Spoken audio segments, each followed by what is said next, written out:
भिलाई 3 में आयोजित कार्यक्रम में मुख्यमंत्री ने कहा, पहले धान बेचकर मोटरसाइकिल लेते थे, अब लोग गोबर बेचकर मोटरसाइकिल खरीदते हैं। भिलाई 3 में स्वर्गीय श्री चंदूलाल चंद्राकर जी के पुण्यतिथि कार्यक्रम के अवसर पर उन्हें श्रद्धा सुमन अर्पित करने मुख्यमंत्री भूपेश बघेल भिलाई 3 पहुंचे। यहां आयोजित कार्यक्रम में उन्होंने कहा कि छत्तीसगढ़ राज्य निर्माण में स्वर्गीय श्री चंदूलाल चंद्राकर का अहम योगदान है। उन्होंने छत्तीसगढ़ राज्य के निर्माण के लिए आंदोलन किए, बैठकें की और व्यापक जन जागृति का निर्माण किया। मुख्यमंत्री ने कहा कि स्वर्गीय श्री चंद्राकर के पास छत्तीसगढ़ राज्य के विकास के लिए एक विशेष दृष्टि थी। वे यहाँ हार्टिकल्चर की संभावनाओं के संबंध में हमेशा बात करते थे। आज दुर्ग जिला जो छत्तीसगढ़ राज्य में सब्जी एवं फलों के उत्पादन में शीर्ष स्थान पर है, उसके पीछे स्वर्गीय श्री चंदूलाल चंद्राकर जी की सोच का महत्वपूर्ण योगदान है। भिलाई के औद्योगिक विकास में भी उनकी अहम भूमिका रही है। उन्होंने यह भी कहा कि छत्तीसगढ़ सरकार की कृषि संबंधी योजनाओं से किसान का खेती में भरोसा लौटा है। इस साल 92 लाख मीट्रिक धान की खरीदी हुई, जो अब तक का रिकॉर्ड है। मुख्यमंत्री ने कहा कि गोधन न्याय योजना के माध्यम से किसानों को अतिरिक्त आय अर्जित हो रही है।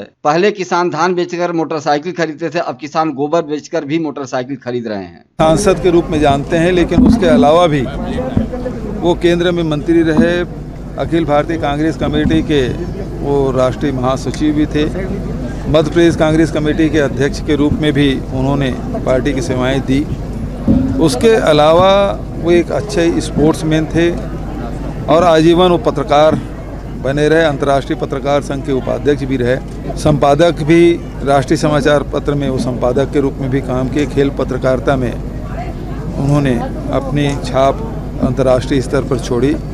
9 से अधिक ओलंपिक उन्होंने अटेंड किया और उसकी सबसे बड़ी जो देन है छत्तीसगढ़ के लिए, वो जो आखिरी जो लड़ाई है, खंदक की लड़ाई, उसके नेतृत्व में लड़ी गई। छत्तीसगढ़ राज्य बना, तो जहाँ जिसकी शुरुआत डॉक्टर खूबचंद बघेल ने की थी और उसके अंतिम परिणति के रूप में चंदूलाल चंद्राकर ने उसे किया और छत्तीसगढ़ राज्य बना। बहुत ही सहज, सरल, मिलनसार व्यक्तित्व धनी, और उसके नहीं रहने से निश्चित रूप से एक अपूर्णीय क्षति तो हुई है, जिसकी भरपाई कभी नहीं हो सकती है। लेकिन उसके जो सपने हैं उसको हम सबको मिलकर साकार करना है। मैं इस अवसर पर चंदूलाल जी के बताए हुए मार्ग में चलने के हम सब संकल्प भी लेते हैं और ये कहना भी चाहूँगा कि जीवन भर चाहे वो कहीं भी रहे, वो अपने छत्तीसगढ़ियापन को उन्होंने नहीं छोड़ा।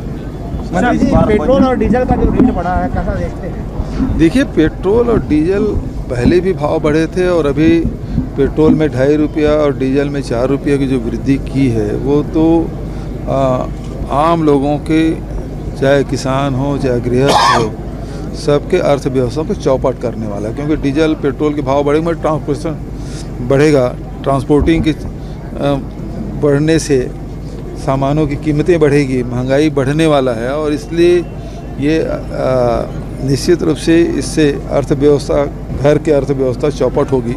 इसे वापस लिया जाना चाहिए। किसानों के बजट में भी कटौती कर दिया गया है इस बात में। 6% पिछले साल के बजट से इस साल कमी आई है और भारतीय जनता पार्टी पता नहीं किसानों का आय कैसे दोगुना करेगी।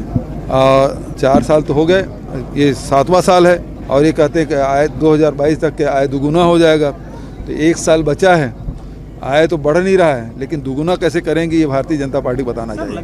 तो देख, ये तो लोगों को समझने की आवश्यकता है कि जहां नोटबंदी से, जीएसटी से और लॉकडाउन से अर्थव्यवस्था को चौपट ही किया है, कोई फायदा किसी को नहीं हुआ।